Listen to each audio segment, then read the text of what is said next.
her billionaire ex-husband's wedding. She watched him dance with the flower girl, not knowing she was his secret daughter. Griffin's voice cut through the reception noise like a knife. How old is she? Hazel felt her world tilting. Griffin, not here. Please. His hands were shaking. How old is she, Hazel? The little girl who just danced on his feet at his wedding. The flower girl with his storm gray eyes. The daughter he didn't know existed. She stood between them now, confused by the tension crackling in the air. 4. Hazel's voice barely worked. She just turned 4. She watched him do the math. 5 years since their divorce. 4-year-old daughter. His face drained of all color. Is she mine? 300 wedding guests celebrated around them. His new bride stood frozen 10 feet away, and Hazel had to answer the question that would detonate everything. Yes, 1 word. 3 letters. And Griffin Ashcroft's entire wedding day shattered like crystal on marble. At her billionaire ex-husband's wedding, she watched him dance with the flower girl, not knowing she was his secret daughter. Griffin's voice cut through the reception noise like a knife. How old is she? Hazel felt her world tilting. Griffin, not here. Please. His hands were shaking. How old is she, Hazel? The little girl who just danced on his feet at his wedding. The flower girl with his storm gray eyes. The daughter he didn't know existed. She stood between them now, confused by the tension crackling in the air. 4. Hazel's voice barely worked. She just turned 4. She watched him do the math. 5 years since their divorce. 4-year-old daughter. His face drained of all color. Is she mine? 300 wedding guests celebrated around them. His new bride stood frozen 10 feet away, and Hazel had to answer the question that would detonate everything. Yes, 1 word. 3 letters. And Griffin Ashcroft's entire wedding day shattered like crystal on marble. But let me back up, because to understand how we got to this moment, how a father ended up dancing with his daughter at his own wedding without knowing who she was, we need to go back to where this impossible story began. Have you ever watched someone you loved celebrate their new life while your shared secret stood right in front of them? Have you ever been forced to stay silent while your world shattered into pieces you knew you'd never put back together? This is what happens when power and manipulation collide with love. This is the story of a woman who was thrown away like yesterday's trash and the child who became her anchor, her purpose, her entire reason for surviving. But here's what the billionaire ex-husband didn't know. That flower girl dancing on his shoes at his wedding reception? She's about to change absolutely everything. And the woman hiding in the shadows watching it all unfold? She's about to stop running. Welcome to Love and Twilights with Dr. Phillips, where we explore the complicated, messy, beautiful truths about love, family, and the choices that define who we become. I'm Dr. Phillips, and today's story is going to reach inside your chest and squeeze. This is about mothers who protect their children against impossible odds, about men who have to learn what it really means to fight for what matters, about families that break apart and somehow, against all logic, find ways to rebuild. If you've ever felt powerless against someone else's manipulation, if you've ever had to choose between love and survival, if you have ever wondered whether some betrayals cut too deep to ever truly heal, you need to hear every single word of what's coming. Hit that subscribe button right now and turn on those notifications, because this journey is going to challenge everything you think you know about forgiveness, redemption, and what real love actually requires. And do me a favor, drop a comment right now telling me this. What would you do if you had to keep a secret this big? If protecting your child meant hiding them from their father, would you do it? Could you live with that choice? Because Hazel Monroe lived with that choice for 5 years. 5 years of looking at her daughter's face and seeing the man who'd broken her heart. 5 years of answering the question, "Where's my daddy?" with carefully constructed half-truths. 5 years of building a life in the shadows while Griffin Ashcroft built an empire in the spotlight, and it all came crashing down at his wedding to another woman. But I'm getting ahead of myself again. Let me take you back to the beginning, back to when Hazel was just a girl with paint under her fingernails and dreams bigger than her tiny studio apartment, back to when Griffin was a man trying to be more than his last name, back to when they thought love could conquer anything. Spoiler alert, it couldn't, but maybe, just maybe, it could survive. The gallery opening was one of those pretentious Manhattan affairs where the wine cost more than Hazel's monthly rent, and everyone spoke in hushed, reverent tones about brush strokes and artistic vision. Hazel wasn't there as a guest. She was there in her black pants and white shirt, carrying trays of champagne, trying not to make eye contact with anyone who might realize she didn't belong in their world. She'd taken the catering job to pay for art supplies. Her real work, the paintings that made her heart sing, those were drying in her apartment 15 blocks away. This world of gallery openings and wealthy collectors, this wasn't for girls like her. Girls who'd put themselves through art school on scholarships and student loans. Girls who mixed their own paint colors because buying them pre-made was a luxury she couldn't afford. But then she saw him. Griffin Ashcroft stood in front of a painting that everyone else had walked past without a second glance. It was an abstract piece, all sharp angles and bleeding colors. Most people didn't get it, but Griffin was staring at it like it was speaking a language only he could understand. His mother stood beside him, diamonds at her throat, boredom on her face. Beatrice Ashcroft, Manhattan royalty, old money personified. She was saying something about the artist being derivative, about the whole show being a waste of their time. Griffin ignored her. He kept staring at that painting. Hazel found herself drifting closer, champagne tray forgotten. She wanted to know what he saw in it. What made him look at art like it mattered, instead of like it was just another transaction. You see it too. His voice startled her. She nearly dropped the tray. See what? The anger. He gestured to the painting. Everyone else sees chaos. But it's not chaos. It's rage. Controlled. Channeled. Transformed into something beautiful. Hazel felt her breath catch. Yes. That's exactly what it is. He turned to look at her then. Really look at her. Not the dismissive glance wealthy people gave service staff, but actual seeing. Griffin. He extended his hand. Hazel. She shook it, aware of the champagne tray balanced precariously on her other hand, aware of his mother's eyes narrowing as she watched the exchange. Beatrice's voice cut between them like a blade. Griffin, we're leaving. This entire event is beneath us. You go ahead, Mother. I'll catch up. Griffin. I said I'll catch up. Beatrice's lips pressed into a thin line. She looked at Hazel like she was something unpleasant on the bottom of her shoe. Then she left, her heels clicking against the gallery floor like gunshots. I'm sorry about that. Griffin's voice was quiet. She's not great with people. Seems like she's fine with people. Hazel felt bold suddenly. Just not with people she doesn't think matter. His laugh was surprised. Honest. You're not wrong. They talked for the next 20 minutes, about art, about the city, about what it felt like to look at something beautiful and feel it rearrange something inside you. Hazel forgot she was working, forgot she was supposed to be invisible. When her supervisor caught her and sent her back to the kitchen with a glare, Griffin followed. When do you get off work? Hazel blinked at him. What? Your shift. When does it end? In about 2 hours. Why? Because I'd like to take you to dinner. Actually dinner, not this overpriced gallery nonsense. She should have said no, should have recognized the gap between their worlds and protected herself. But his eyes were kind. His smile was real. And Hazel had spent so long being invisible that being seen felt like oxygen. Okay. He came back 2 hours later, waited outside the gallery entrance like he had nothing better to do than stand on a Manhattan street corner in a $1,000 suit. They went to a tiny Vietnamese restaurant in Chinatown where the tables wobbled and the soup came in chipped bowls, and Griffin ate like he'd discovered food for the first time. This is incredible. He looked at her across the table. How did you find this place? I live 3 blocks from here. This is my neighborhood. Something shifted in his expression. Tell me about your neighborhood. So she did.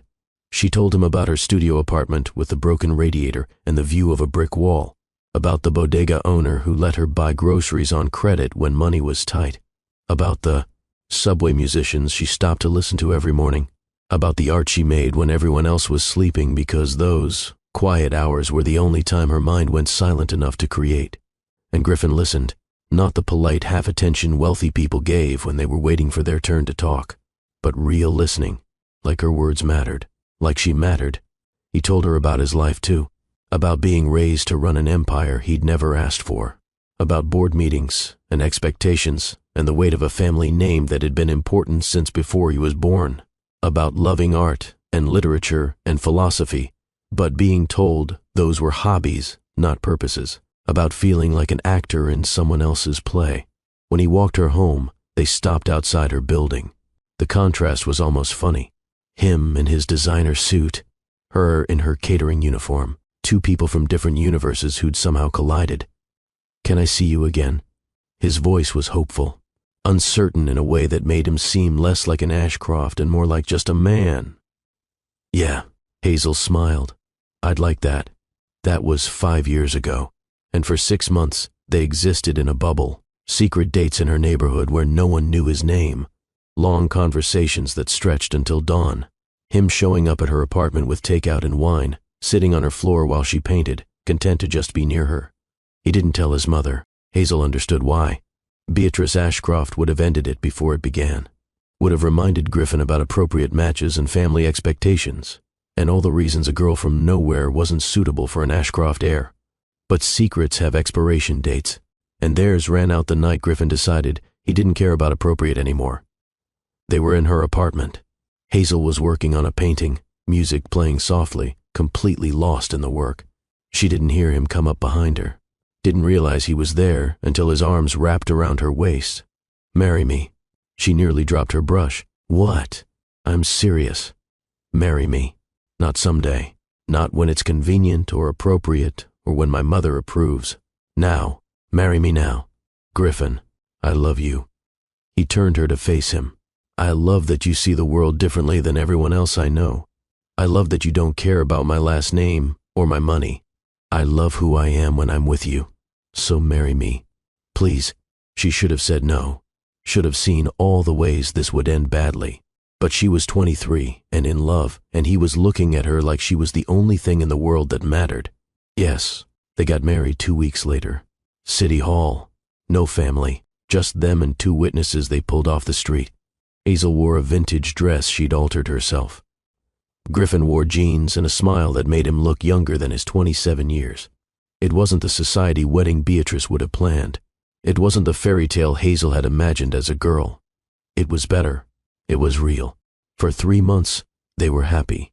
Deliriously, impossibly happy. They lived in a modest apartment Griffin rented under a different name. Nothing like the penthouse his family expected him to occupy. He went to work during the day, played the dutiful heir, but every night he came home to her, to their life, to the world they were building together. Beatrice didn't know. Griffin's assistant covered for him. As far as his mother knew, her son was still the obedient future CEO, still unmarried, still available for whatever match she'd eventually arrange. But secrets don't stay buried forever. And Beatrice Ashcroft had built an empire on information. It was a Tuesday morning when everything fell apart. Griffin had left early for a breakfast meeting.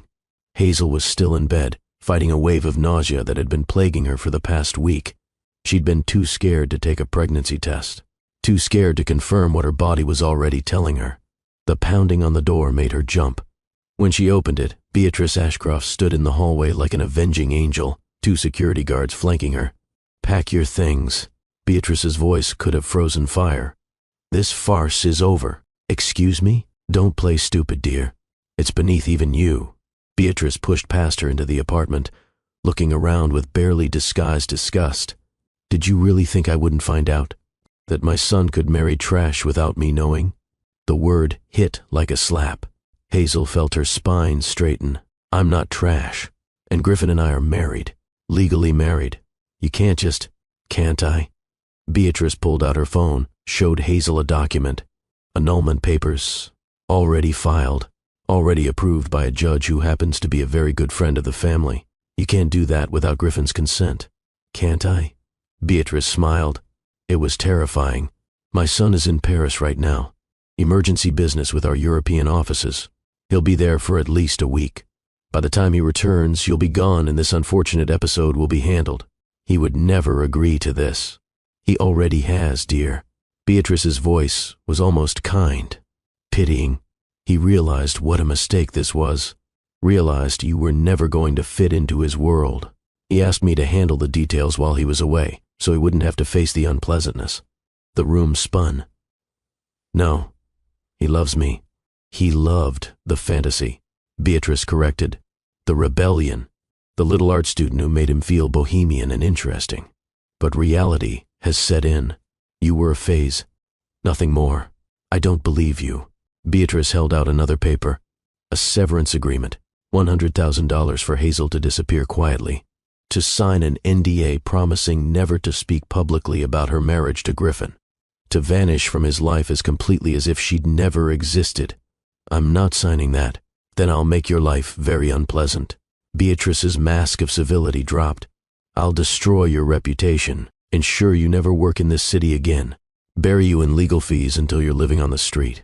All you have to do is disappear with a nice check for your trouble. Or refuse and lose everything anyway, just more slowly and painfully. Hazel looked at the security guards, at Beatrice's cold eyes, at the life she and Griffin had built being dismantled in real time. I need to talk to Griffin. His number has been changed.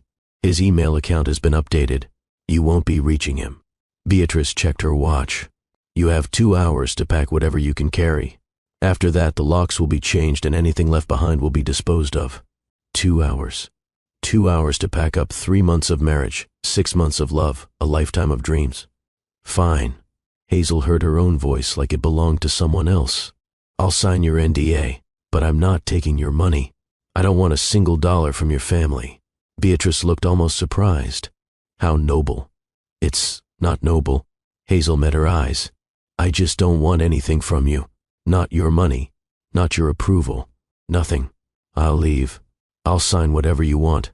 But I'm not doing it because you paid me. I'm doing it so you'll leave me alone. She signed the NDA right there. Promised never to speak publicly about her marriage, about the Ashcroft family, about any of it.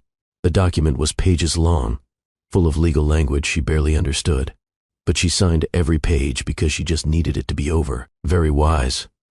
Beatrice took the signed papers. The security will wait while you pack. Hazel packed 1 suitcase, clothes, a few books, the painting Griffin had bought from her that first week they met. She left everything else, left the furniture they'd picked out together, left the dishes, left the life. She didn't cry, not in front of Beatrice, not in front of the security guards who escorted her out like she was a criminal. She held it together through the elevator ride down, through the walk to the subway, through the train ride to Bryn's apartment across town. And then she fell apart. Bryn caught her as she collapsed in the doorway, held her while she sobbed, listened while she explained what had happened, how Griffin had left for Paris and while he was gone, his mother had erased Hazel from his life like she was a stain to be removed. We'll call him. Bryn was already reaching for her phone. We'll explain what happened. His number has changed. Hazel's voice was hollow. She made sure I can't reach him. Then we'll go to his office, show up in person, make him listen. And say what? That his mother threw me out and I let her? That I signed her NDA and left without fighting? He probably thinks exactly what she told him. That I wanted out. That I took her money and ran. You didn't take her money. He doesn't know that. Bryn held her friend's face. So we make him know. We fight. But Hazel was already shaking her head. She was so tired, so broken. And underneath the heartbreak, underneath the betrayal, was something else, something new. The nausea that had been plaguing her for a week. The exhaustion. The signs she'd been too scared to acknowledge. She might be pregnant. She couldn't tell Bryn. Not yet. Not until she knew for sure. But if she was carrying Griffin's child, if there was even a chance, then fighting Beatrice Ashcroft became impossible. Beatrice had resources Hazel couldn't imagine. Lawyers and money and power that could take a baby from its mother before it was even born. So Hazel made a choice. She would disappear. Exactly like Beatrice wanted. She would vanish from Griffin's world so completely that he'd never find her. And if she was pregnant, she'd protect that child with everything she had, even if it meant Griffin never knew he was a father. 2 weeks later, the divorce papers arrived. Griffin's signature at the bottom. The marriage annulled like it had never existed. Hazel signed them without reading the details, sent them back, and tried to figure out how to breathe around the pain. 4 weeks after that, she took a pregnancy test, sat on the bathroom floor of Bryn's apartment, and watched 2 pink lines appear. She was pregnant, with Griffin Ashcroft's baby, and he had no idea she'd ever existed. Have you ever held a secret so big it changed the shape of your life? Have you ever made a choice you knew you'd question forever but made it anyway because all the other options felt worse? Drop a comment right now and tell me, would you have told him? Would you have fought Beatrice? Or would you have done exactly what Hazel did and disappeared? Because here's the thing about survival. Sometimes it looks like cowardice. Sometimes protecting yourself and your child means running instead of fighting. And Hazel was about to learn just how much strength it takes to build a life from absolutely nothing. She was 3 months pregnant when Beatrice found her. Hazel had been so careful. Changed her last name back to her maiden name. Moved to a different neighborhood in Brooklyn. Started working cash-only jobs. Stayed completely off social media. Cut ties with everyone who'd known her and Griffin together. But Beatrice Ashcroft didn't build a fortune by accepting defeat. And she had resources Hazel couldn't begin to match. Hazel was leaving a prenatal appointment when she saw the town car idling across the street. Her stomach dropped even before Beatrice stepped out. So it's true. Beatrice looked at Hazel's small baby bump with something like triumph. You're pregnant. Leave me alone. Hazel tried to walk past her. Beatrice grabbed her arm. The grip was surprisingly strong. How much? What? How much to make this go away? Beatrice's voice was low. Clinical. 500,000? A million? Name your price. It took Hazel a moment to understand what she was suggesting. When she did, the rage was white hot. You think I'd... Everyone has a price, dear. And you're young, poor, unmarried. A child will destroy what little future you have. Take the money. Handle the situation. Move on with your life. This situation is my baby. Hazel yanked her arm free. And you don't get to decide what happens, don't I? Beatrice's eyes went cold. Because I can make your life extraordinarily difficult. I can prove you're unfit. Prove you deliberately got pregnant to trap my son. I can tie you up in legal battles until that baby is born, and then I can take it. Raise it as an Ashcroft. Give it the life you never could. You can't do that. Can't I? Beatrice smiled. It wasn't kind. I have the best lawyers in the country. You have what? Student loan debt and a part-time job? Who do you think the courts will believe? The threat settled over Hazel like ice water. Beatrice wasn't bluffing. She had the power to do exactly what she was threatening. Could take Hazel's baby. Could paint her as unstable, grasping, unfit. What do you want from me? Hazel's voice shook. Disappear. Completely. Change your name if you haven't already. Stay away from Manhattan. Raise the child quietly without ever mentioning who the father is. And in exchange, I'll leave you alone. And if I don't, then I'll see you in court. And I promise you, dear, I never lose. Beatrice handed her a card. My lawyer's number. Call him if you change your mind about the money. The offer stands for another 48 hours. Then she was gone. Back into her town car. Back to her world of power and control. Hazel stood on the Brooklyn street corner, one hand on her stomach, and understood that she'd never really had a choice at all. She disappeared. Completely. The way Beatrice had demanded. Worked 3 jobs through her pregnancy. Slept on Bryn's couch until she could afford her own tiny studio. Saved every penny for the baby that was coming. She didn't tell Griffin. Didn't try to contact him. Beatrice had made the stakes very clear. Any attempt to involve him would result in Beatrice taking her child. And Hazel would rather raise Ruby in poverty than lose her to that woman's manipulation. The pregnancy was hard. Hazel was alone, exhausted, terrified. She worked until her ankles swelled. Skipped meals to save money. Assembled a crib she'd found on the street and refinished herself. Bryn was there as much as she could be. Came to appointments. Held Hazel's hand. Promised everything would be okay even when neither of them believed it. And through it all, Hazel painted. Late at night, when she couldn't sleep, she'd paint her emotions onto canvas. The fear, the anger, the love already overwhelming her for a child she hadn't met, the grief for the man she'd lost, the future she'd imagined that would never exist. Labor started on a Tuesday. 18 hours of pain. Bryn coaching her breathing. No family. No husband. Just Hazel and her best friend, and the medical staff who'd seen 1,000 single mothers come through these doors. When they placed Ruby in her arms, Hazel understood why people said your heart could walk around outside your body. This tiny, perfect person with her father's eyes and her mother's nose. This miracle, Ruby. Hazel whispered the name through tears. The name she and Griffin had chosen together months ago, talking about someday. Her baby girl. Her reason for everything. The first year was brutal. Hazel went back to work when Ruby was 3 weeks old because she had no choice. Strapped her daughter to her chest while she worked from home doing graphic design. survived on 4 hours of sleep, learned to function in a permanent state of exhaustion. But she was also happy, watching Ruby grow, watching her personality emerge. This funny, bright, curious little girl who grabbed at everything and smiled at everyone. Hazel built a life. It wasn't the life she'd imagined, but it was theirs. She grew her freelance business, moved from the studio to a one-bedroom apartment, started doing event planning on the side, made enough to breathe a little easier. Ruby's first word was mama. Her first steps were in their tiny living room, from the couch to Hazel's waiting arms. Her first birthday was celebrated with cupcakes Hazel made herself and decorations from the dollar store. No one knew about Griffin. Hazel never mentioned him, never explained who Ruby's father was. People assumed, and she let them. Better to let people think he was some random deadbeat than to explain the truth. Ruby started asking questions around 3 years old. Where's my daddy? All her friends at daycare had daddies. Why didn't she? Your daddy isn't in our lives. Hazel chose her words carefully, but you are so loved. You have me and Aunt Bryn, and that's our family. But where is he? Sometimes people can't be together.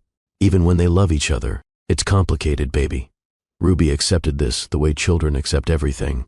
With questions sometimes, but mostly with the understanding that this was just how their life was. And for 4 years, that worked. 4 years of peace. 4 years of building a life. 4 years of Hazel almost believing they were safe. Then the invitation arrived. It came in a cream-colored envelope so thick it felt like a weapon. Heavy cardstock, embossed gold lettering, the kind of stationery that cost more than Hazel's weekly grocery bill. Mr. Griffin Ashcroft requests the pleasure of your company at his marriage to Celeste Hartford.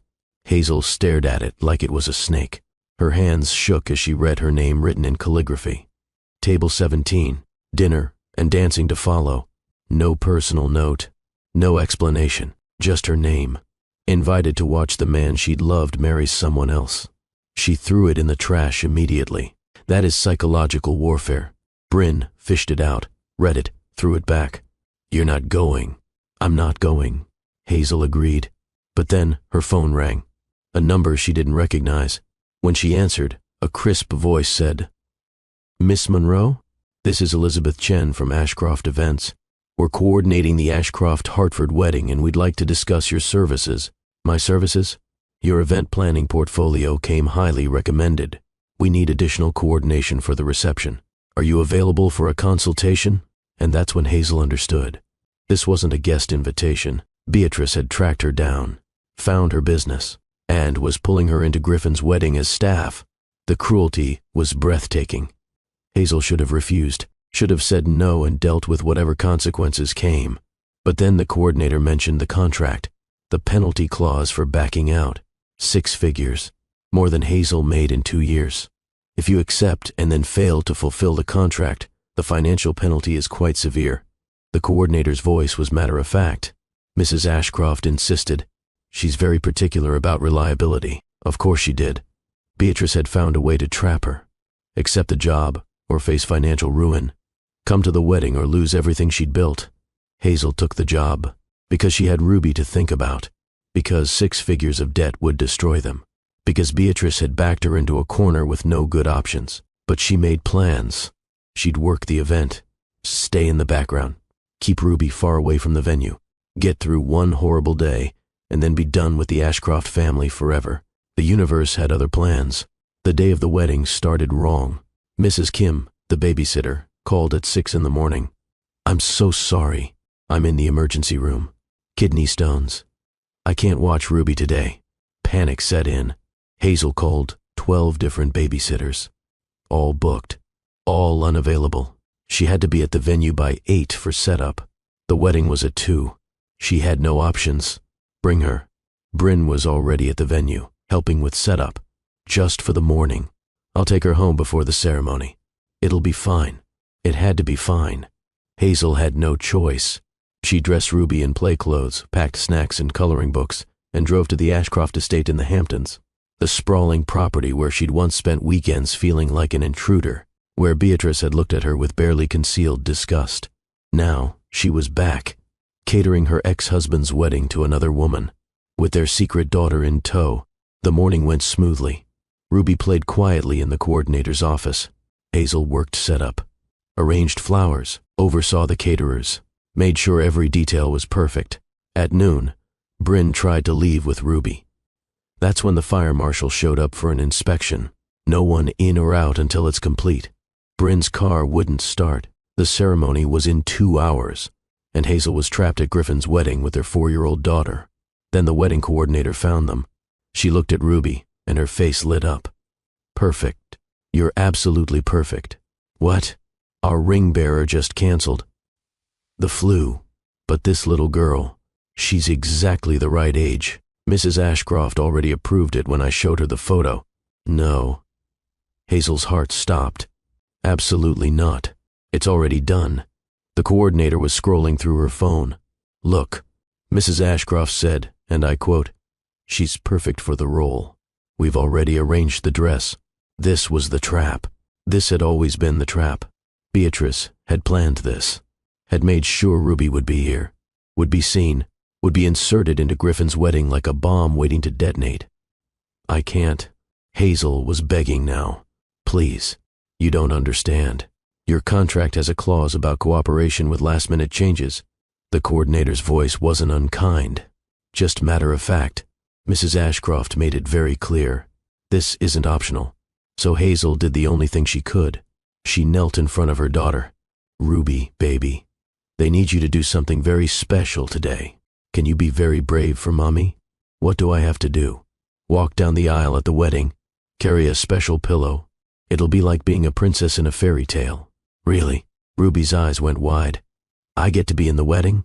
Yeah, baby, you do. And Hazel watched them take her daughter away to get dressed, watched her own child being pulled into Beatrice's game, and had absolutely no power to stop it. The ceremony started at 2. Hazel positioned herself in the very back, hidden behind towering floral arrangements, where she could see but hopefully not be seen. 300 guests filled the cathedral. Old money, new money, society elite who'd never known Hazel existed. They chatted and laughed, programs in hand, waiting for the show to begin. The music started, a string quartet playing something classical and beautiful. Guests rose as one, and there, at the back of the cathedral, was Ruby, 4 years old, wearing a white flower girl dress that probably cost more than Hazel's rent, holding a basket of rose petals, looking tiny and perfect and terrified. Their eyes met across the distance. Hazel tried to smile, tried to communicate. You're okay, baby. You're doing great. Ruby took a careful step, then another, scattering petals with intense concentration. Every person in that cathedral was watching her, smiling, murmuring about how adorable she was. No one knew. No one saw it. The way her eyes were exactly like the groom's. The way her nose had his aristocratic slope. The way she moved with his same careful precision. Ruby made it to the front. A coordinator guided her to a seat, right next to Beatrice Ashcroft, who placed a possessive hand on the child's shoulder, staking her claim. Hazel couldn't breathe. Then Celeste appeared, beautiful beyond measure. Ice blonde hair, a dress that cost more than Hazel made in a year. Everything Hazel had never been and never could be. The ceremony began. Hazel didn't hear the words. She watched Ruby sitting next to Beatrice, watched Griffin at the altar, oblivious, watched her past and present collide in this one impossible moment. Griffin said, "I do." Celeste said, "I do." They kissed. Everyone applauded. And Hazel watched her ex-husband marry another woman while their daughter sat 15 feet away. The reception was even worse. The Ashcroft estate transformed into a winter wonderland. White roses everywhere, crystal chandeliers, a 20-piece orchestra, champagne flowing like water. Hazel tried to collect Ruby and leave. The coordinator blocked her. Mrs. Ashcroft wants family photos with the flower girl. Of course she did. Hazel brought Ruby to the terrace where the wedding party was gathering. Griffin was there, laughing with his groomsmen. He hadn't seen Hazel yet. 5 years. 5 years since she'd been close enough to hear his voice. He looked the same. Different. Older. More polished. But still fundamentally him. Still the man she'd loved with everything she had. Ruby ran ahead, straight to where the photographer was setting up. Griffin noticed her, smiled, knelt to her level. "Hey there, flower girl. You did such a great job. Thank you." Ruby's shyness made her voice small. "What's your name?" Ruby. The name hung in the air, the name they'd chosen together. Griffin's expression flickered. Did he remember? Did he wonder? Beautiful name. He smiled. For a beautiful flower girl. Hazel watched from 10 feet away, watched him interact with their daughter, compliment her, make her smile, and have absolutely no idea who she was. "Let's get some photos." The photographer started arranging people. "Can we get the flower girl between the bride and groom?" This was hell. This was actual hell. Ruby stood between Griffin and Celeste, looking up at them with innocent admiration. Griffin's hand came to rest on her shoulder. Natural. Paternal. A gesture he didn't even think about. Perfect. The photographer was snapping away.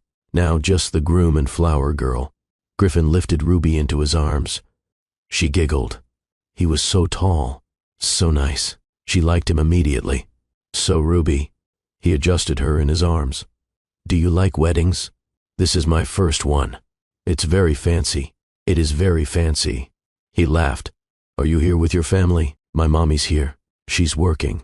"She works at weddings?" "Sometimes." Ruby was warming up now. "She works lots of places. She works very, very hard. I bet she does." Something in Griffin's voice softened. "To raise such a great kid. She says I'm her favorite person in the whole world. I bet you are." Hazel watched this exchange from behind the photographer, dying inside. This was her nightmare and her dream all at once. Griffin meeting Ruby, being gentle with her, making her laugh, and having no idea she was his. The photos wrapped up. Griffin set Ruby down, patted her head. "Thank you for being such a good sport, Miss Ruby." "You're welcome, Mr. Griffin." "Just Griffin is fine." "Okay." Ruby grinned up at him, showing the gap where her front tooth was growing in, and that's when it happened. The moment that would change everything. The moment Hazel had been dreading and expecting in equal measure. The reception began. Dinner service. Toasts. The first dance. Griffin and Celeste spinning across the floor while everyone watched and smiled. Hazel kept Ruby close, tried to stay invisible, counted down the minutes until they could leave. Then the bandleader made an announcement. "And now, Mr. Ashcroft has requested a special dance with our beautiful flower girl, Ruby." The room erupted in appreciative applause. What a sweet gesture. How charming. Hazel felt the world tilt. Griffin walked to where Ruby sat with Bryn, extended his hand. "Would you like to dance with me?" Ruby looked at Bryn, at Hazel across the room, then back at Griffin. "Okay." He lifted her onto his feet, her tiny shoes resting on his dress shoes. The orchestra began a waltz, and Griffin Ashcroft danced with his daughter at his wedding to another woman. 300 people watched, smiled, thought it was adorable. Only 2 people in that room understood what was really happening. Hazel, dying quietly behind the champagne station, and Beatrice, watching from the head table with cold satisfaction. This was the revenge. This was the punishment. Making Hazel watch Griffin fall for Ruby without knowing. Making her stand silent while the secret she'd kept for 4 years played out in front of hundreds of witnesses. The song continued. Griffin said something that made Ruby throw her head back laughing. That laugh. The same one Hazel heard every morning. The same one she'd loved on Griffin 5 years ago. Father and daughter, dancing together, connected by blood neither of them knew about. The song ended. Griffin bowed. Ruby curtsied. He set her down gently, smiled at her like she'd made his entire day.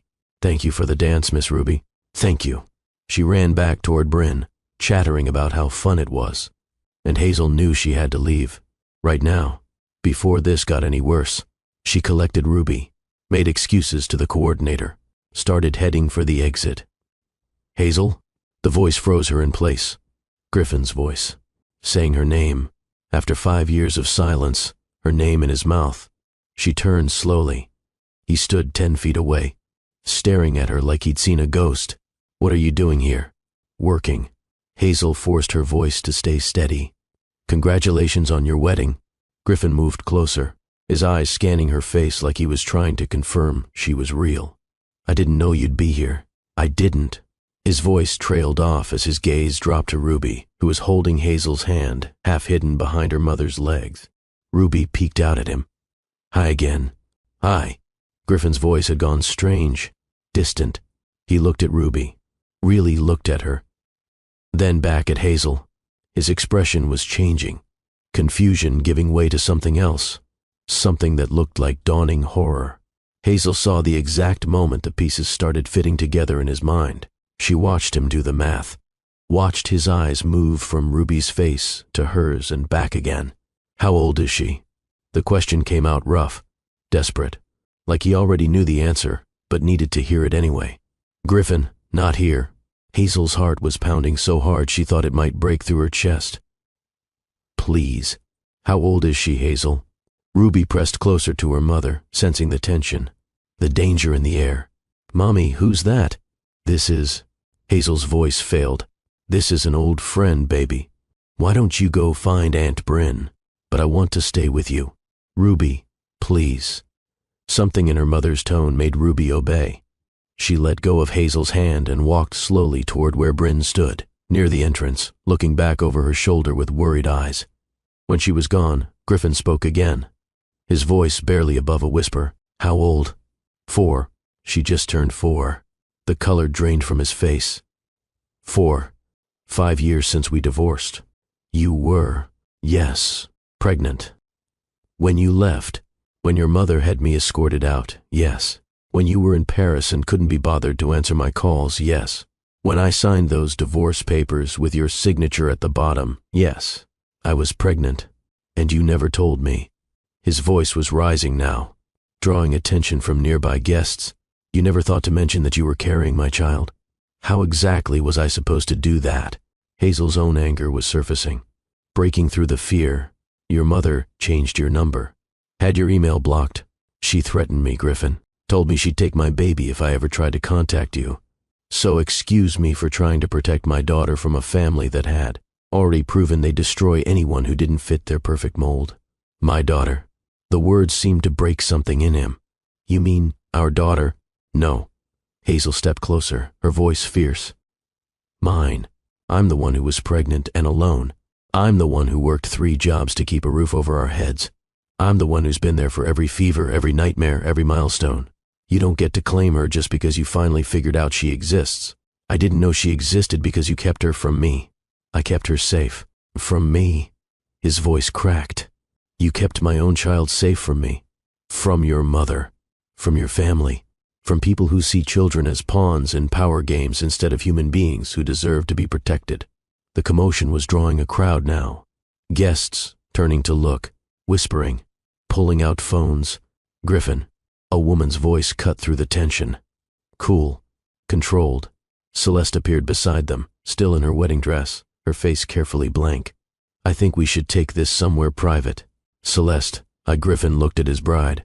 His brand new wife. I have a daughter. I heard. Her voice was remarkably steady, which is why we need to move this conversation away from 300 guests with cameras. She was right. Phones were out. People were recording. This was about to become a scandal that would dominate society pages for months. My office. Griffin's voice had taken on that command tone. The CEO making decisions. Now. I'm not going anywhere with you. Hazel started to turn away. I'm taking my daughter and leaving. Like hell you are. Griffin grabbed her arm. Not gently. You don't get to drop this bomb and just walk away. Let go of me. Not until we talk. Not until you explain why you've been hiding my daughter for 4 years. 5 years. A new voice joined the conversation. Cold as winter. She's been hiding the truth for 5 years. Beatrice Ashcroft appeared like a avenging angel, diamonds at her throat, ice in her eyes, looking at Hazel with undisguised loathing. Mother. Griffin's voice was dangerous. What do you know about this? Everything, darling. Beatrice's smile was razor sharp. I've known since before the child was born. Did you really think I wouldn't keep tabs on the unsuitable girl who tried to trap my son? The world seemed to stop spinning. Griffin's hand dropped from Hazel's arm. You knew. Of course I knew. Beatrice examined her manicure. I suspected the moment she left, confirmed it when she started showing up to prenatal appointments. I've been monitoring the situation ever since. Monitoring. Griffin's voice had gone deadly quiet. You knew I had a child and you said nothing? I was protecting you from a gold digger's trap. She's 4 years old. 4 years of her life I've missed. 4 years of being a father and you." His voice rose to a shout that made guests jump. "You kept that from me?" "I did what was necessary." "Necessary?" Griffin looked at his mother like he'd never seen her before. "You destroyed my marriage. You kept my daughter from me. You manipulated every aspect of my life, and you call it necessary? Your marriage was a mistake. That girl was never suitable. Stop calling her that." Griffin's voice could have cut steel. "Her name is Hazel. And she's the woman I loved. The woman you drove away with your lies and manipulation. I saved you from a fortune hunter. She never took your money. Every word was bitten off. Sharp. Furious. You offered her $100,000 to disappear, and she refused it. Offered her $500,000 to terminate her pregnancy, and she refused that too. So exactly what part of that sounds like a gold digger to you, Mother?" Beatrice's composure cracked, just slightly. "I was protecting the family legacy. By stealing my child? By lying to me for 5 years? What legacy is that exactly? The one where Ashcrofts destroy everyone who gets close to them?" "Griffin." Celeste's voice was quiet but firm. "Not here. Please, your guests." He looked around, at the crowd of people watching his life implode, at the cameras recording every word, at his wedding reception turned into a public disaster. "Fine." He looked at Hazel. "You have 2 choices. Come to my office right now, and we have this conversation. Or I call my lawyers and file for custody before you make it back to Brooklyn. You can't. Watch me. I've missed 5 years of my daughter's life. I'm not missing another day." Hazel felt the trap closing, the same way it had been closing since that invitation arrived. Since Beatrice had orchestrated this entire nightmare, she could run, breach the contract, face the financial penalties and probably a custody battle she couldn't afford to fight. Or she could walk into that office and face the man she'd loved and the family she'd spent 5 years hiding from. Fine. Her voice was steady, despite the terror racing through her veins. "One conversation. Then I'm taking Ruby home. We'll see about that." They moved through the reception like a funeral procession. Griffin, Celeste, Hazel, Beatrice, guests parting for them, phones capturing every moment. Tomorrow's headlines already writing themselves. Bryn intercepted them at the door. "I'm coming with you." "No." Hazel squeezed her friend's hand. "Stay with Ruby. Don't let her out of your sight. If anything happens, if anyone tries to take her, you call the police. You understand me? Hazel, promise me." "I promise." Bryn's eyes were fierce. "But I'm calling a lawyer right now. You don't go in there unprotected. Do it." The office was exactly as Hazel remembered. Mahogany and leather, old money preserved in book bindings and crystal decanters. The room where she'd once sat across from Griffin, planning their future, believing love was enough. The door closed behind them with the finality of a vault ceiling. "I want a paternity test," Beatrice announced before anyone else could speak. "Before we discuss anything, we establish paternity." "Unnecessary." Griffin's voice was flat. "She's mine. I know she's mine. You can't possibly know that from looking at her. Can't I?" He pulled out his phone, scrolled to the photos from earlier. "Look at her, Mother. Really look." He held up the image of him and Ruby during their dance, side by side. The resemblance undeniable when framed together. The silence that followed was deafening. "She has my eyes." Griffin's voice was rough with emotion. "My father's jawline. Your mother's nose. She's an Ashcroft through and through. So don't stand there and tell me I can't know my own daughter." "Even so." Beatrice recovered quickly. "Legally, we need confirmation before we discuss custody arrangements." "Custody?" Hazel's laugh was sharp. "You think you can walk into my daughter's life after 5 years and demand custody? She's my daughter, too." "Is she?" Hazel moved closer to him, her fear transforming into rage. "Because from where I'm standing, a father is someone who shows up, someone who's there for scraped knees and bad dreams and first days of school. You haven't been any of those things. You didn't even know she existed until an hour ago. Because you never told me. Because your mother made it impossible." Hazel turned to Beatrice. Tell him what you said to me when I was 3 months pregnant." Beatrice's expression remained unchanged. "I offered you financial compensation to handle the situation quietly. Handle the situation. Hazel repeated. You told me to terminate my pregnancy. You offered me $500,000 to abort Griffin's child. And when I refused, you threatened to take her from me the moment she was born.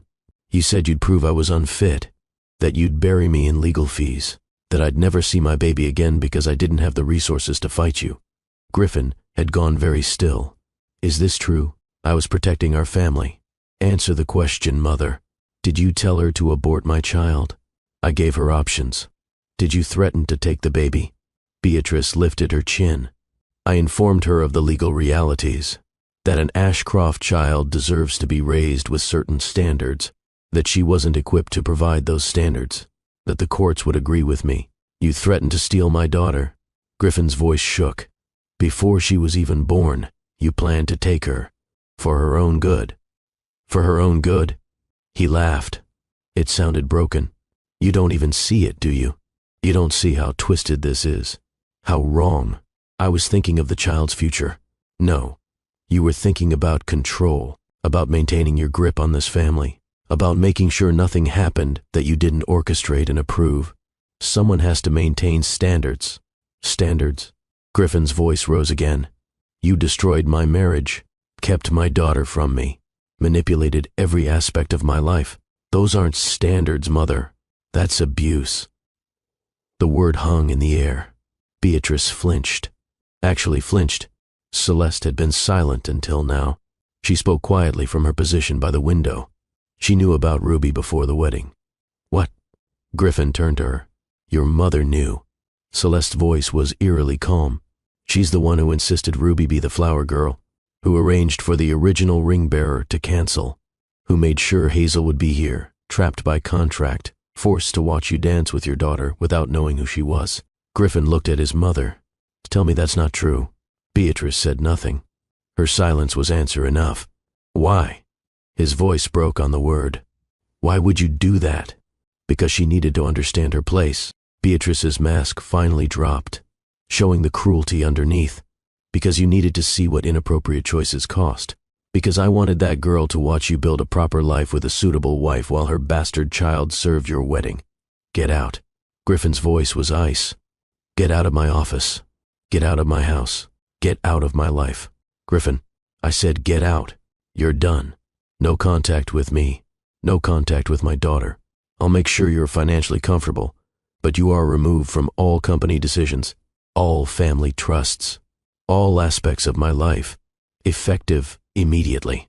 You can't do that. Beatrice's composure was cracking. I'm your mother, and you've spent my entire life manipulating me, controlling me, destroying anything and anyone that threatened your vision of what an Ashcroft should be. Well, I'm done being controlled. I'm done being your puppet, and I'm done letting you hurt the people I love. This is about her. Beatrice pointed at Hazel. She's turned you against your own family. No, Mother, you did that yourself. 5 years ago when you lied to me about why my marriage ended, and again today when you orchestrated this nightmare. Now get out before I have security escort you. Beatrice looked at Celeste. Surely you see how inappropriate this is. On your wedding day. My wedding day. Celeste's voice was surprisingly gentle. That's been one revelation after another. I discovered my husband has a secret daughter, that his mother manipulated all of us, that the marriage I just entered was built on lies and expectations rather than love. So yes, Mrs. Ashcroft, I see how inappropriate this is. All of it. Beatrice left without another word. The door closing behind her felt like the end of an era. The silence that followed was suffocating. Celeste spoke first. I think we need to establish some basic facts before emotions take over completely. Who are you? Hazel looked at this woman, this stranger who just married Griffin. Why are you being so calm about this? Because someone has to be. Celeste settled into a chair like she was at a business meeting rather than the implosion of her wedding day. Griffin, do you believe Ruby is your daughter? Yes. Hazel, is Griffin Ruby's biological father? Yes. Good. That's established. Celeste looked between them. Griffin, you've been married to me for approximately 6 hours. In that time, you've discovered you have a 4-year-old daughter your mother kept hidden from you, that your first marriage was destroyed through manipulation, that Hazel has been raising your child alone under threat from your family. Does that sum it up? Yes. And Hazel, you've spent 5 years protecting Ruby from a family you believed would take her from you. You signed NDAs under duress. You disappeared to keep her safe. You've built a life as a single mother with no support. Correct? Yes. Hazel was starting to see why Griffin had married this woman. She was formidable. Then here's what I propose. Celeste pulled out her phone. I'm texting my lawyer. Hazel, you need representation before we discuss custody or support or anything legal. Griffin, you need to verify paternity not because you doubt it, but because courts will require it. And she paused. I need to figure out how to gracefully exit a marriage I should never have entered. Celeste, Griffin's voice was pained. I'm sorry. Don't be. She met his eyes. We both know why we got married. You were trying to move on from something you never processed. I was following expectations I never questioned. Your mother approved of me, and we both let that matter more than whether we actually loved each other.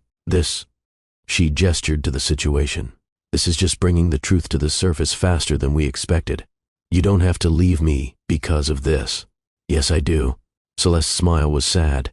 Because you're in love with her. You've been in love with her this entire time. And I deserve better than being someone's consolation prize. I did care about you. But caring isn't love. And I'd rather be alone than be with someone who wishes I was someone else. She stood. I'm going to make some calls. You two need to talk. Really talk. Without lawyers or threats or 5 years of hurt getting in the way. How are you so understanding about this? Hazel asked. I just destroyed your wedding day. No. Celeste looked at her. Beatrice destroyed my wedding day. You're just the catalyst that exposed what was already broken. And for what it's worth, I'm sorry. For what you've been through. For what Griffin's family did to you. No one deserves that. Then she was gone, leaving Hazel and Griffin alone for the first time in 5 years. Griffin sank into a chair, put his head in his hands. I have a daughter. Yes, a 4-year-old daughter who I've never met, who doesn't know I exist. She knows you exist. She just doesn't know you're her father. Hazel stayed standing, stayed ready to run if necessary. I told her that her daddy wasn't in our lives, that it was complicated, that she was loved. What's her full name? Ruby Charlotte Monroe. Charlotte. That was my grandmother's name. I know. I thought. Hazel's voice caught. I thought you should have some part of her, even if you never knew. Tell me about her. His eyes were desperate. Please, tell me who she is. So Hazel did. She told him about Ruby's first word, about how she'd learned to walk by, pulling herself up on the coffee table and refusing to give up, no matter how many times she fell.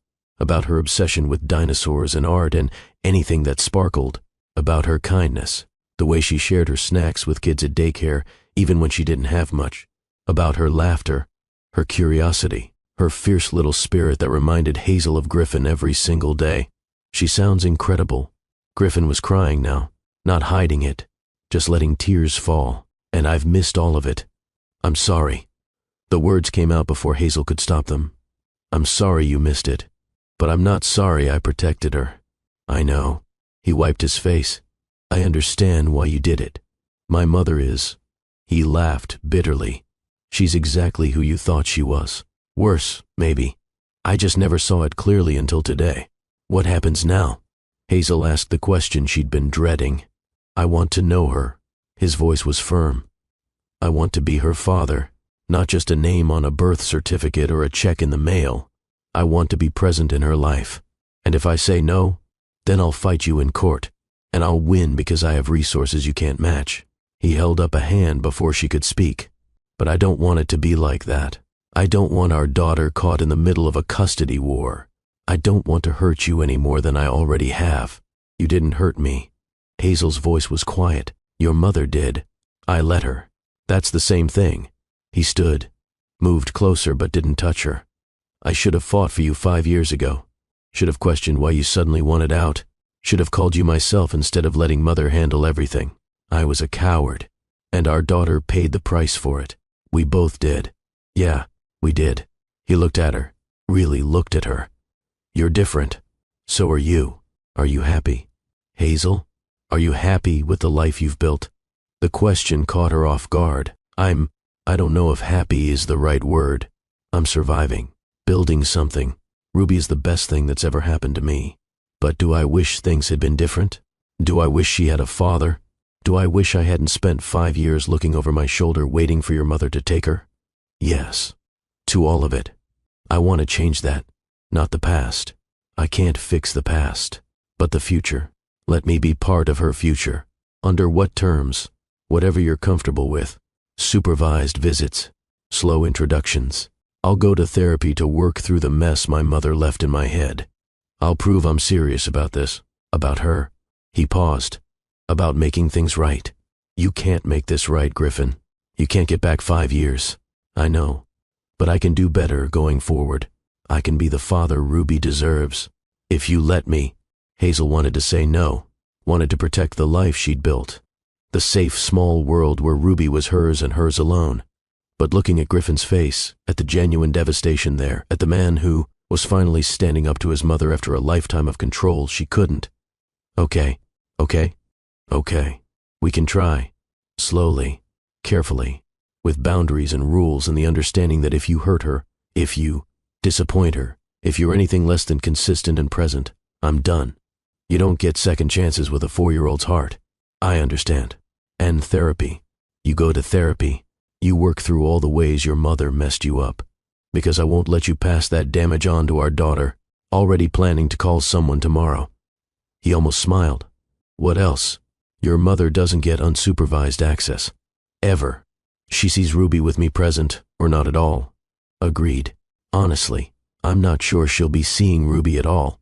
What she did today, what she's done for 5 years, that's unforgivable. Don't make promises about cutting off your mother just to impress me. Hazel warned. That's your relationship to figure out. I'm not trying to impress you. I'm trying to protect my daughter, and myself, from someone who sees people as chess pieces instead of human beings. Okay then. Hazel moved toward the door. I'm taking Ruby home now. We'll talk later about how to introduce you properly. As her father, not as the nice man from the wedding. When can I see her again? Give me a week. Let me prepare her. Let me figure out how to explain this in a way a 4-year-old can understand. A week. He nodded. Okay, I can do a week. She was almost out the door when he spoke again. Hazel? She turned back. I loved you. 5 years ago. I loved you more than I've loved anything before or since. And I'm sorry. I'm sorry I wasn't strong enough to fight for us. I'm sorry I believed my mother's lies. I'm sorry for all of it. I know. Her voice was soft. I loved you too. But love wasn't enough then, and it's not what this is about now. This is about Ruby. Just Ruby. I know. But I needed you to hear it anyway. She left before he could see her cry. Bryn was waiting with Ruby in the parking lot. The little girl was asleep in the back seat, exhausted from the day's excitement. What happened? Bryn demanded. Everything. Hazel buckled herself into the passenger seat. Let's just go home. The drive back to Brooklyn was silent, except for Ruby's soft snoring. Hazel stared out the window, watching the Hamptons give way to the city, watching the world where Griffin lived disappear in the rearview mirror. Her phone buzzed. A text from an unknown number. It's Griffin. Celeste gave me your number. I'm sorry for how today went. For all of it. Can we talk soon? Please? She typed back. 1 week. I'll call you. His response was immediate. Thank you. For everything. For raising her. For being strong enough for both of us. For giving me a chance I don't deserve. She didn't respond. Just put her phone away and closed her eyes. Have you ever made a decision that terrified you? Have you ever given someone a second chance when every instinct told you to run? Drop a comment right now.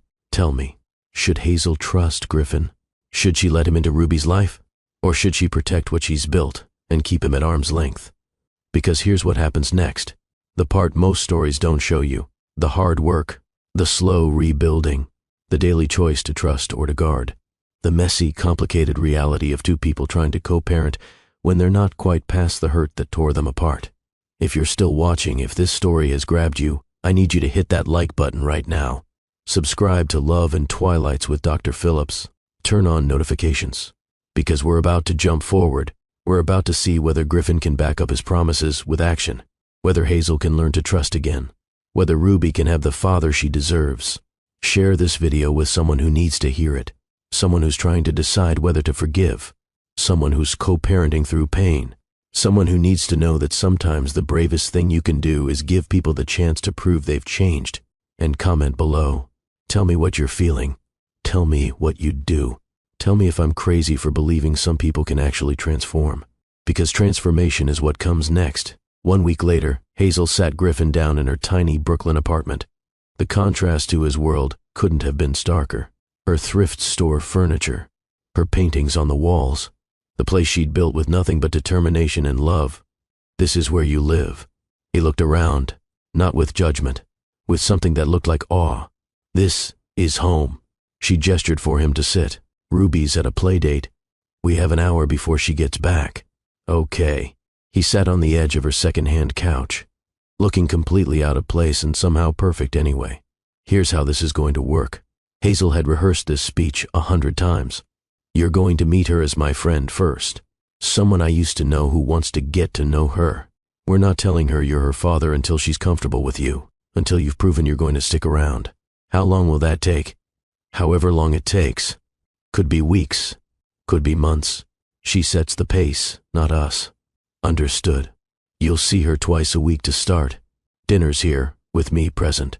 If that goes well, we'll add weekend activities. Still supervised. Still with me there. Okay. No gifts. Hazel's voice was firm. No toys or expensive things, or trying to buy her affection. You show up. You spend time. You listen to her. That's it. No gifts. He nodded. What does she like? What should I know? Dinosaurs. Art. Anything that sparkles. She's shy at first, but warms up quickly. She asks a million questions about everything. She's kind. Almost too kind sometimes. She'll share her last cookie with someone even if she's still hungry. Like you. Griffin's voice was soft. Like both of us, maybe. Hazel stood. She'll be here in 30 minutes. Are you ready? No. He laughed nervously. Terrified, actually. What if she doesn't like me? Then you keep showing up until she does. That's what being a parent is. Showing up even when it's hard. The doorbell rang exactly 29 minutes later. Ruby burst in, full of stories about her playdate, before stopping short when she saw Griffin. Oh. Hi. Hi, Ruby. Griffin stayed seated, not wanting to overwhelm her. Remember me? You're the man from the fancy wedding. You danced with me. I am. Your mom and I are old friends. I was hoping we could be friends too. Ruby looked at her mother. Hazel nodded encouragement. Okay. Ruby moved closer. Cautious, but curious. Do you like dinosaurs? I don't know much about them, Griffin admitted. But I'd love to learn. That was apparently the right answer. Ruby launched into an explanation of why velociraptors were misunderstood, and actually had feathers and were much smaller than the movies showed. Griffin listened like she was presenting a doctoral thesis. Hazel watched them from the kitchen. Watched her daughter warm to this man who was a stranger and also her father. Watched Griffin look at Ruby like she was the most important person in the world. Maybe this could work. Maybe. The next 3 months were a masterclass in patience. Griffin showed up every Tuesday and Thursday for dinner. Never late. Never canceling. He'd sit on Hazel's floor and play dinosaurs. He'd listen to Ruby's stories about daycare. He'd help with her bath time, learning how to navigate tangles and tears. He didn't try to buy her affection. Didn't show up with expensive toys or promises of trips to Disneyland. He just showed up. Consistently. Proving through action what words couldn't convey. Hazel watched him transform. Watched the polished CEO disappear and someone more real emerge. He'd arrive in jeans instead of suits. He'd get paint in his hair during art time. He'd make silly voices reading bedtime stories. And slowly, carefully, Ruby fell in love with him. Can Griffin come to my birthday party? She asked one morning, 3 months into their arrangement. Do you want him there? Yeah, he's nice. He makes good pancakes. They'd started Saturday breakfasts. Griffin making pancakes in Hazel's tiny kitchen, while Ruby sat on the counter, chattering about everything and nothing. It had become their tradition. Then, we'll invite him. Hazel made a mental note to talk to Griffin separately about the party, about whether it was time to tell Ruby the truth. That conversation happened 2 days later. Griffin arrived for Tuesday dinner looking nervous. I need to ask you something, he said, after Ruby had gone to bed. Okay, when do we tell her? That I'm her father? Hazel had been thinking about this constantly. When is the right time? How do you explain to a 4-year-old that the friend she's grown to love is actually her daddy? I don't know, she admitted. I've never done this before. Neither have I. Griffin sat across from her at the kitchen table. But she's asking questions. Last week she asked if I had kids. I told her no, and she looked so disappointed. Like she wanted me to say yes. To say her. What did you say? That I hope to be a dad someday. That it was something I wanted very much. Hazel felt her chest tighten. We could tell her soon. After her birthday. Give her the party first, then sit her down and explain. Explain how exactly? Griffin's voice was gentle. Not challenging. Just asking. We tell her the truth. That I loved her daddy very much. That circumstances kept us apart. That he didn't know about her, but now he does. That he loves her and wants to be her dad. Will she understand? She's 4. Probably not completely. But kids are resilient. They accept what we tell them. Okay. Griffin reached across the table. Stopped just short of taking her hand. Thank you. For this. For letting me in. For giving me a chance to know her. You've earned it. Hazel pulled her hand back. Not ready for that kind of contact yet. You've shown up. Been consistent. That's what matters. The birthday party was held at a local park. Nothing fancy. Just Ruby's friends from daycare, Bryn and Griffin. They played on the playground. Ate cupcakes Hazel had made. Sang happy birthday while Ruby beamed. Griffin had asked what to get her. Hazel had said one small thing. Nothing expensive. He'd shown up with a set of paintbrushes. Good ones, but not outrageously priced. And a card that said, "For the artist who taught me to see color everywhere." Ruby had hugged him, thrown her little arms around his neck, and held on. Thank you, Griffin. Over her head, his eyes met Hazel's. There were tears in them. That night, after the party, after Griffin had left, Ruby asked the question Hazel had been expecting. Mommy, why don't I have a daddy like the other kids? Hazel sat on her daughter's bed, smoothed back her dark curls. You do have a daddy, baby. He just hasn't been able to be with us until now. Why not? It's complicated. But here's what you need to know. Your daddy loves you very much. He didn't know about you for a long time, but now he does, and he wants to be part of your life. Ruby's eyes went wide. Do I know him? Yes, you know him. Is it Griffin? Children. They saw everything adults tried to hide.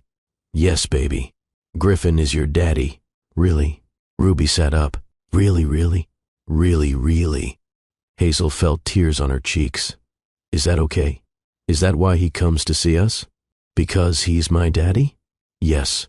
And he wants to be my daddy? Like for real? For real. Ruby processed this. Then, can I call him Daddy? I think he'd like that very much. The next Tuesday, Griffin arrived for dinner. Ruby met him at the door, looked up at him with those storm-gray eyes. Hi, Daddy. Griffin dropped to his knees, pulled her into his arms. Hi, baby girl.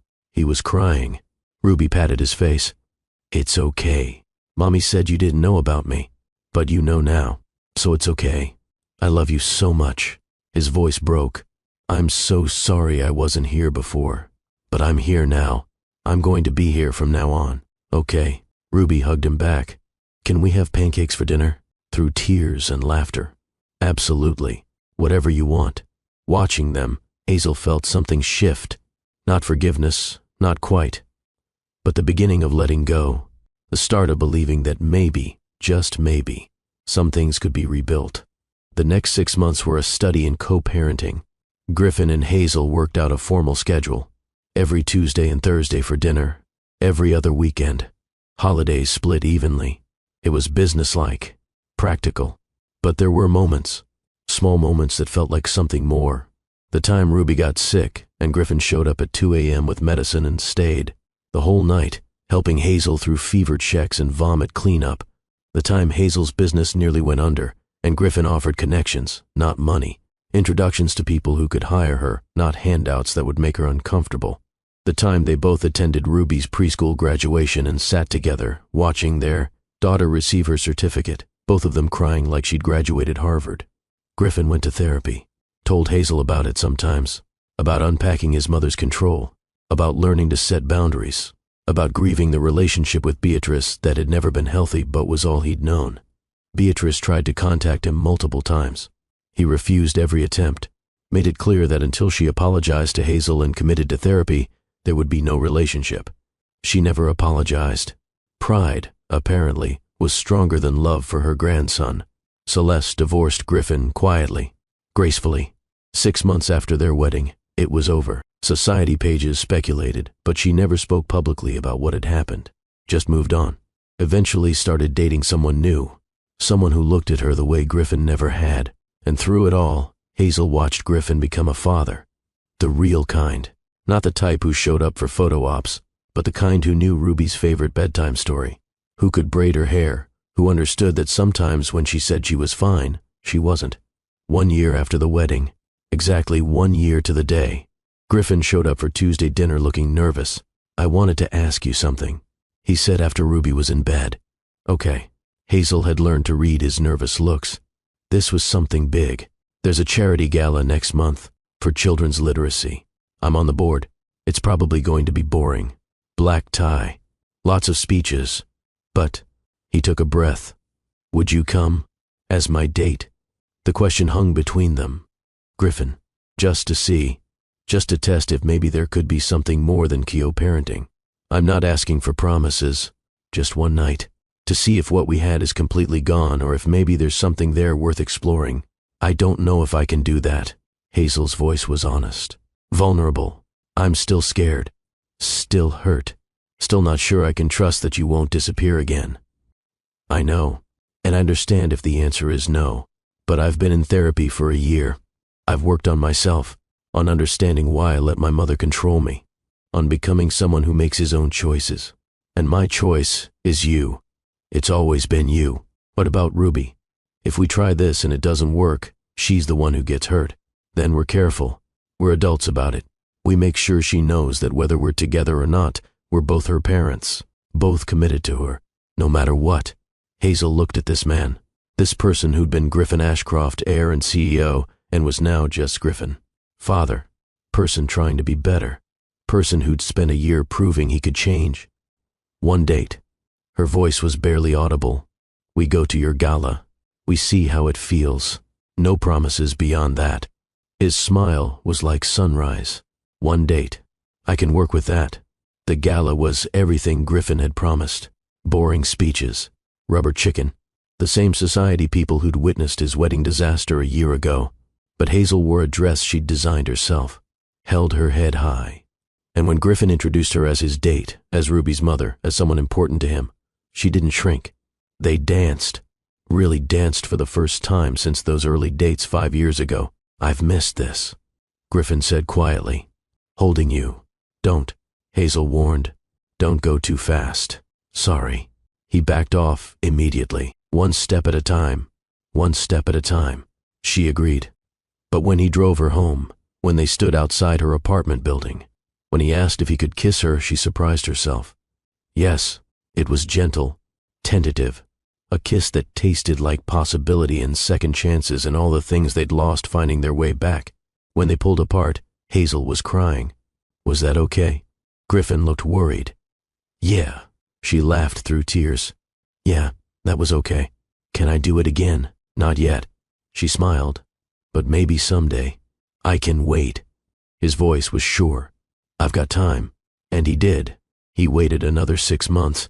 6 months of slow dating, of dinners after Ruby went to bed, of carefully stolen moments that didn't interfere with parenting, of learning each other again as different people. 6 months of Hazel learning to trust, to believe that Griffin had actually changed, that he would choose her and Ruby over his mother's expectations, that he could be the man she needed him to be. It wasn't perfect.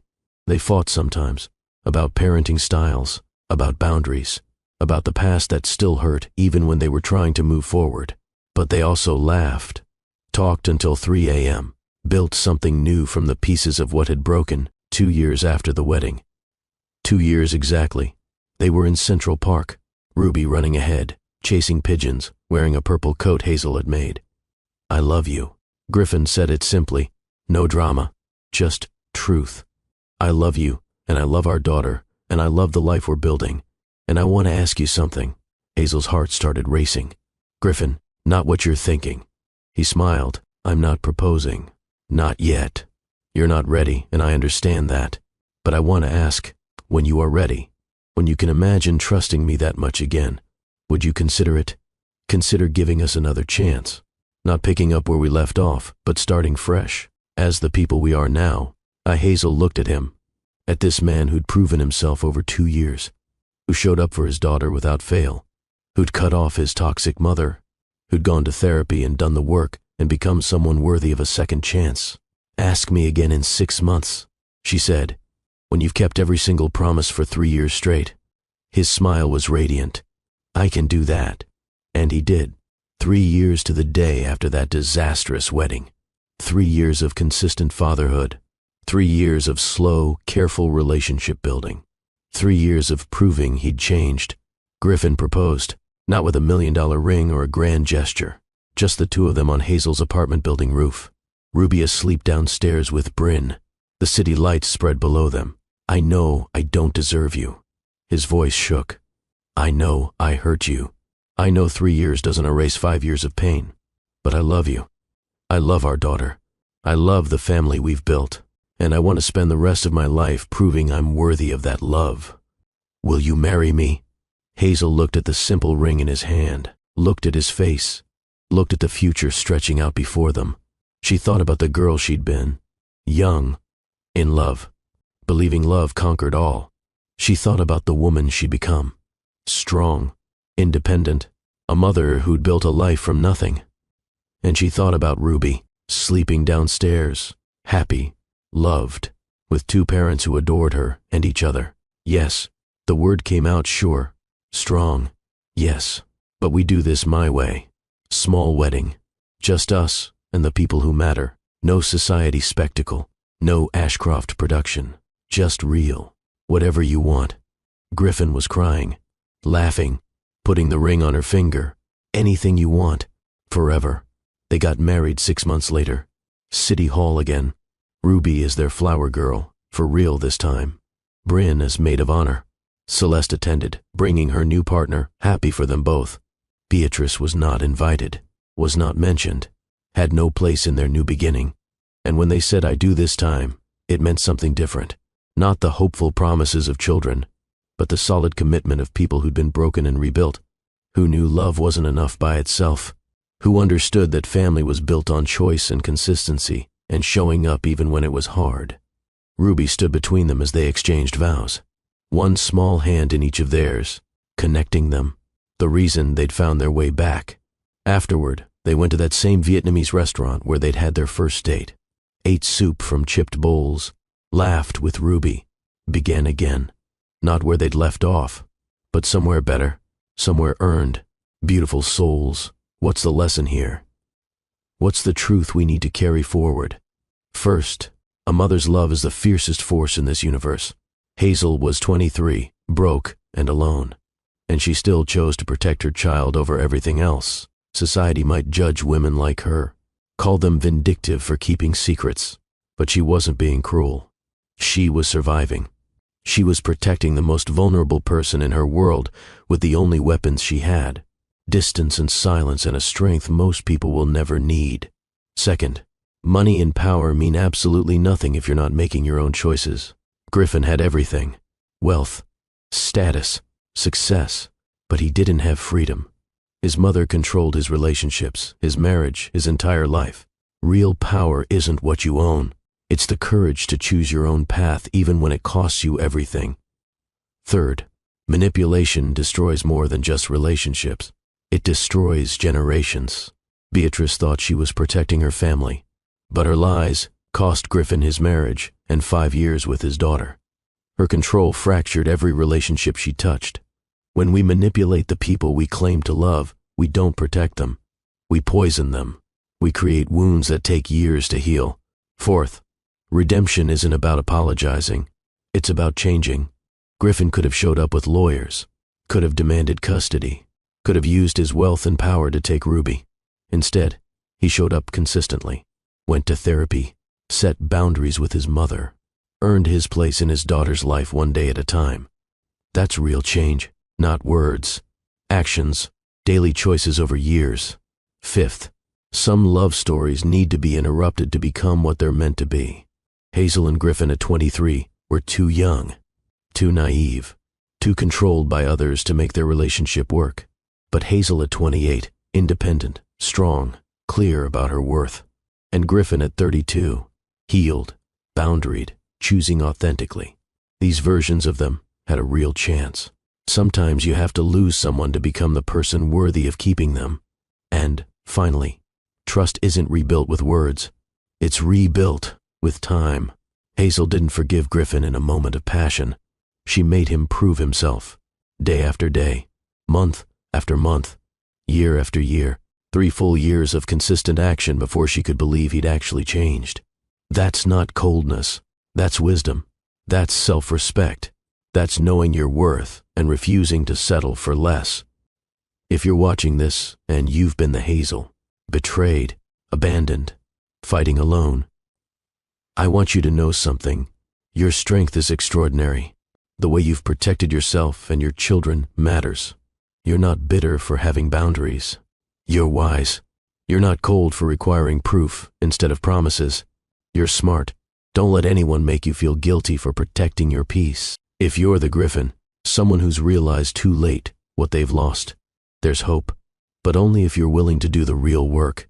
Therapy, boundaries with toxic family members, consistent action over years. You can't buy back trust. You can't demand forgiveness. You have to earn it. One choice at a time, one day at a time, 1 year at a time. And even then, the person you hurt doesn't owe you another chance. But if they give you one, treat it like the gift it is. And if you're dealing with a Beatrice, someone who manipulates in the name of love, please understand this. You have the right to set boundaries, even with family, especially with family. Protecting your peace, your children, your relationships from manipulation isn't cruel. It's necessary. It's healthy. It's the only way to break cycles that have been poisoning your family for generations. This story doesn't have a perfect ending because life doesn't have perfect endings. It has real ones. Messy, complicated, beautiful real ones where people grow and heal and sometimes, not always, but sometimes, find their way back to each other. Different, scarred, but also stronger, wiser, more capable of real love than they were before. Hazel and Ruby started with nothing and built everything that mattered. Griffin lost everything and found what was actually valuable. And together, they created a family, not the one they'd imagined, but the one they fought for, the one they earned. If this story touched your heart, if it made you think differently about second chances, or forgiveness, or what real love requires, I need you to do something for me. Hit that like button so YouTube knows you want more stories like this. Real, raw, meaningful narratives that actually teach us something about life. Subscribe to Love and Twilights with Dr. Phillips and turn on those notifications.